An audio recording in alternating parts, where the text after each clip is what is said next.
Hello, here is Nautical again, this time with a rhubarb booster drink. It's starting to be a bit late, but I need to make this video before I go on a hiatus.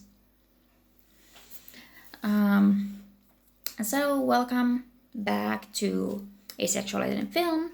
This is episode 12, and I will be continuing to talk about female writer-directors. This time I'm talking about Marie Kaftarache's 2023 film Slow, also known as Nieko Neprimeni, which apparently means you don't remind me of anyone.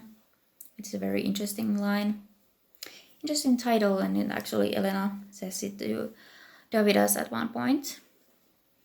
So it's a romantic drama, and it's available to watch on YouTube, but unfortunately without subtitles. So if you know Lithuanian Sign Language, then you can check it out there, but it's available elsewhere with subtitles. Though, luckily, it seems like this might actually come out as on DVD in October of 2024. I'm not sure, I just found a website that has that date, so I hope so. I was gonna say fingers crossed, but we don't do that. And so yes, this is a romantic drama about Elena, who teaches and performs modern dance, and Davidas, who is a Lithuanian sign language interpreter. And I'm busy fan with Lithuanian sign language because there are very, very, very many sign languages in the world. There's not just one. I want to be specific, but I'm gonna be probably using LSL as a shortening for now on. If it comes up, I don't know if that's the proper shortening for it, but that's what I'm going with. So what I especially enjoy about these movies and this relationship, don't know, it's a drama. It's that these are two adults.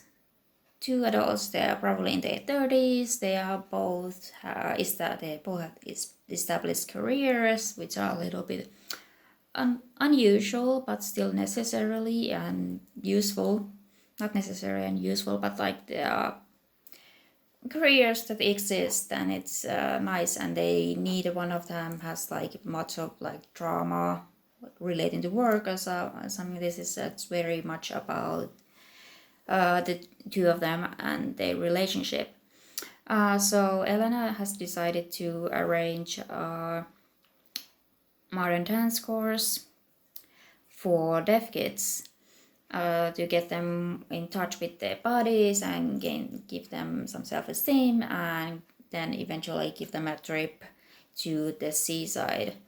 I don't know what that means in Lithuanian context, but that's the carrot for the deaf kids.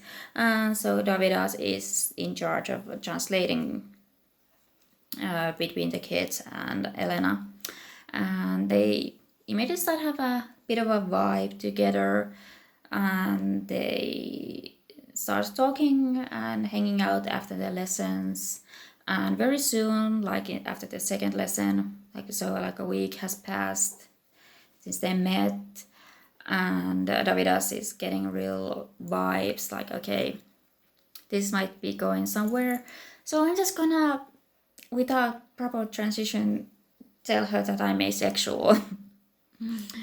And then he explains what it means for him, and he's rather sex neutral person. Like, sex isn't gross to him, it's just something that he doesn't really think about, and it's not something he needs.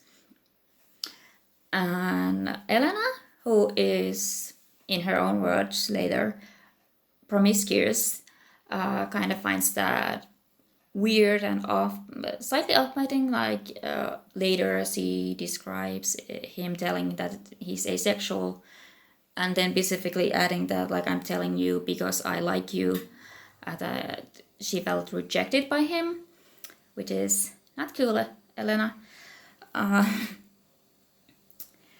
Like in general, I think Elena is someone who would actually benefit from knowing about aromanticism, which, you know, I could say it that to a lot of rom-com characters.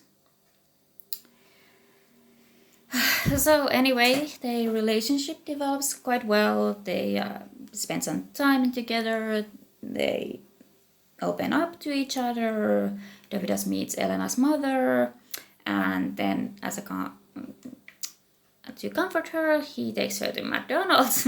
Or at least he says that he takes her to McDonald's because her mother is awful. And then they go to Davidas' brother's wedding. Davidas' brother is deaf, and that's why he learned sign language, and he basically just went with that. Like, he knows sign language, so why not use it to help the people? Lithuanian sign language. Knows Lithuanian sign language. So yeah, their relationship develops, but there are hiccups. Like, even though Davidas makes it clear that sex isn't really something he particularly wants or needs, there are a couple of awkward sex scenes. Oh, also the movie actually starts on a sex scene between Elena and her random hookup. So yeah, there's a couple of attempted sex scenes, and they are interesting because, like, they are consensual, but still awkward, and they don't end up really going anywhere. I'm not saying this that they are why are the sex scenes they are unnecessary, but I think sex scenes can sometimes tell something about the characters, and I do think these sex scenes fit with the plot. They're not just there; they are building character and relationship stuff, not just there to be titillating, because they are not titillating, at least not the ones with Davidas. And they're complicated, and there's interesting things with communication, because like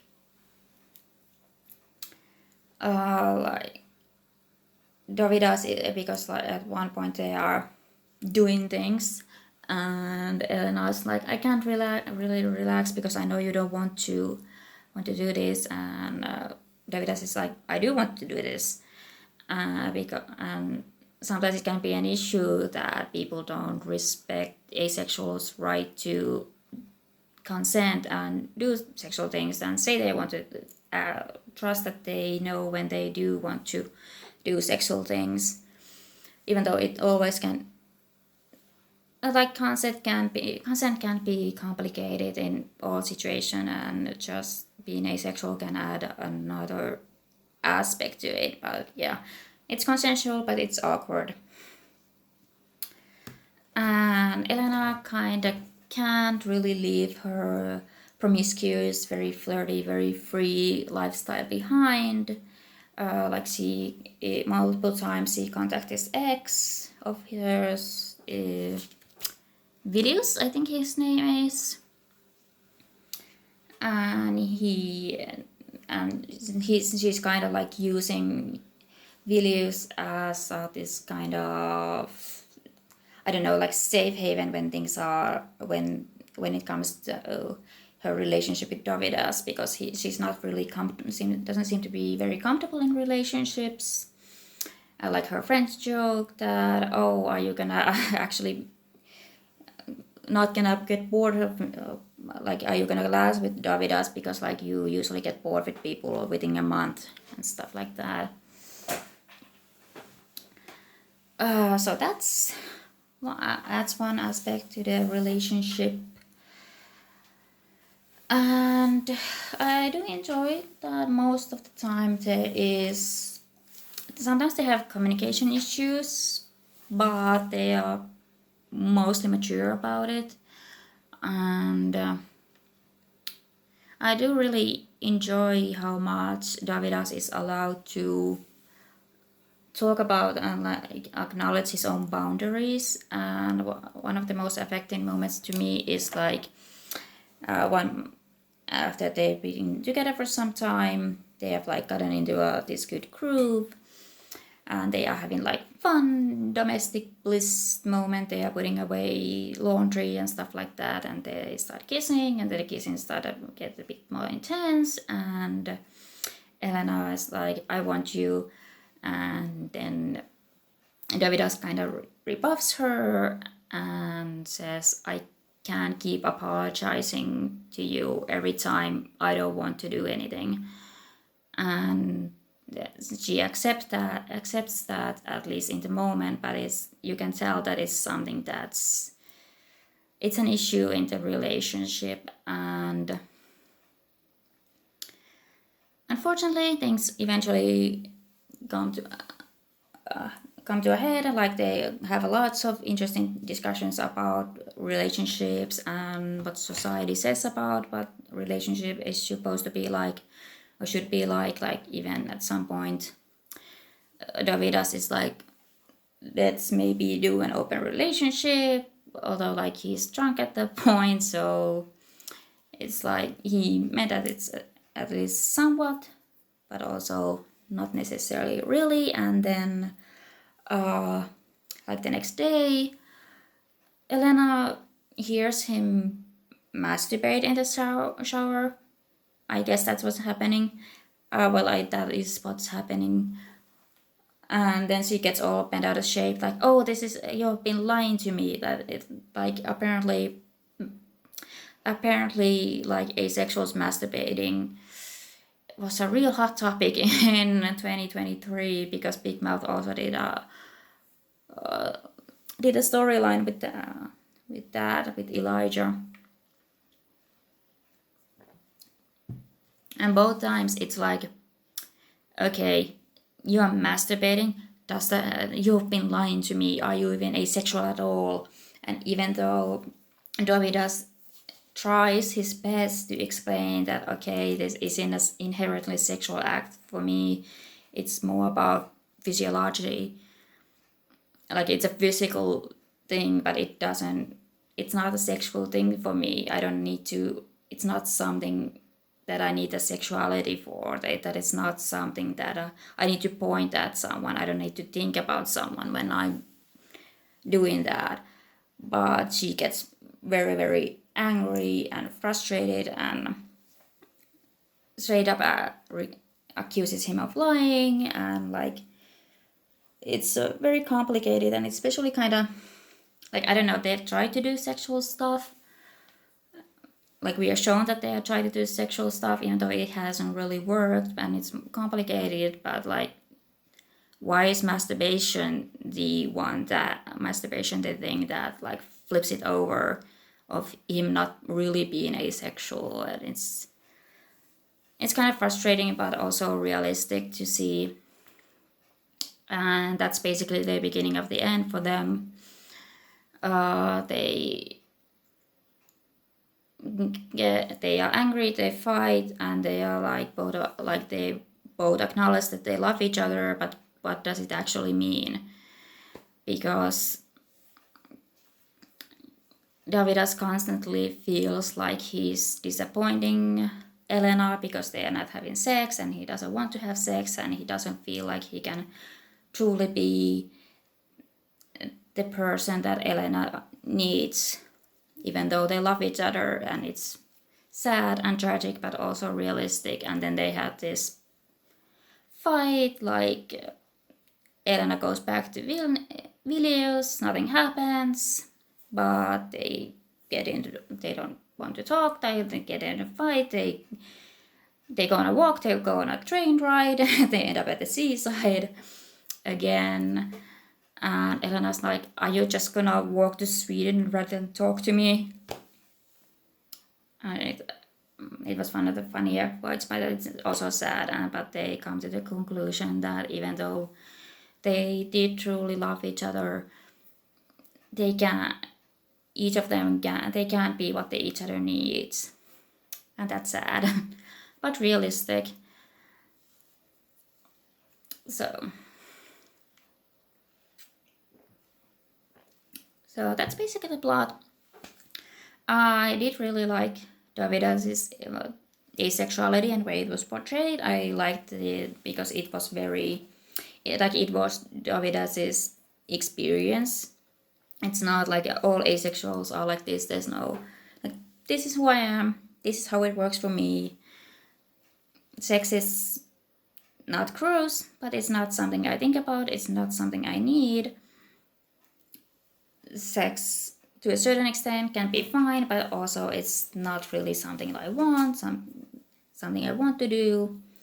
I can do it. I can want it sometimes. Masturbation is okay. It's something I sometimes do, but it's not sexual for me. And so, like, yeah, I really much, I love Davidas. I love him a lot, and I also really appreciate the use of Lithuanian sign language in the movie. One of the things we sometimes see them, we get to see them at work, which is we see Elena dancing, practicing routines, and we see Davidas translating music, and also being the interpreter at the doctor's appointment and stuff like that. So it's like if you're looking for an uplifting asexual romance movie, then this isn't it. It's a drama, and they don't end up together because even though what they had was meaningful, it was not something that could be sustained long term. I was going to say, like, I guess the Olivia experiment is the closest, kinda, of this kind of, like, I mean, she does get to end up, Olivia gets to end up with someone, but not really. Oh, no, we don't see it, then it's like, ended at, I don't think. Oh yeah, straight up. I've talked so much about this in this last, 6 weeks or whatever, that I forget what I watched. But yeah, straight up is the rom-com for you if you want asexual representation. Slow is, it's not. It's a drama. It's a well-done drama. I enjoy it for what it is. That sounds dismissive, but I mean, like, it's not a rom-com. It's a romantic drama, and I like it, and I really enjoy Davidas. I think he's great, and I enjoy the representation for Lithuanian Sign Language. So, yes, that's it for Slow. Thank you. Bye.